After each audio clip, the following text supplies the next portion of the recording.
هذه الشيلة من كلمات الشاعر المأمون عبده قاسم، تحكي وتعبر بما فيها أداء المنشد زيد الصعفاني.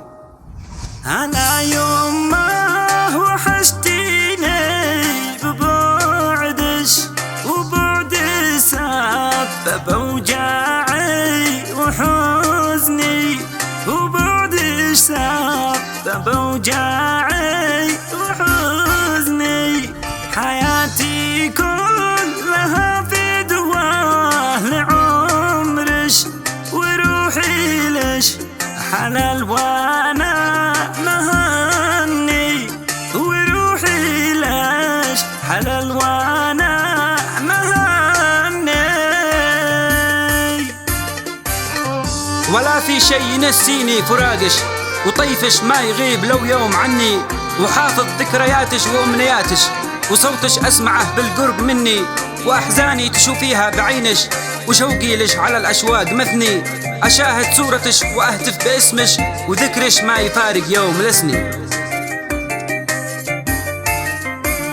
ولا في شي ينسيني فراقش وطيفش ما يغيب لو يوم عني، وطيفش ما يغيب لو يوم عني.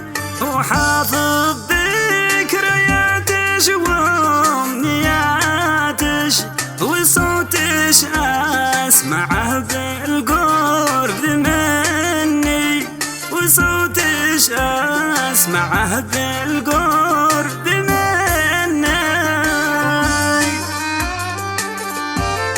ألا يمه كما أتمنى أشوفش، ولكن ما يفيد كثر التمني. وقولي لأخوتي يما فديتش، خدتهم الحياة أو قد نسوني، نسوا من عاش معاهم وسط حضنش، بدون أسباب يا قهري وحزني، بدون أسباب يا قهري وحزني.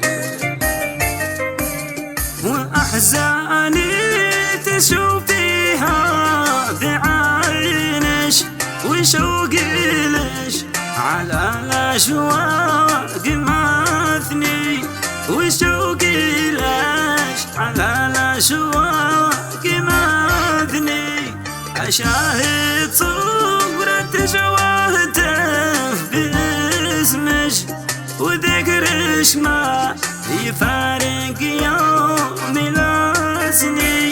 ألا يوم ما كما أتمنى أشوفش، ولكن ما يفيد كثر التمني، ولكن ما يفيد كثر التمني.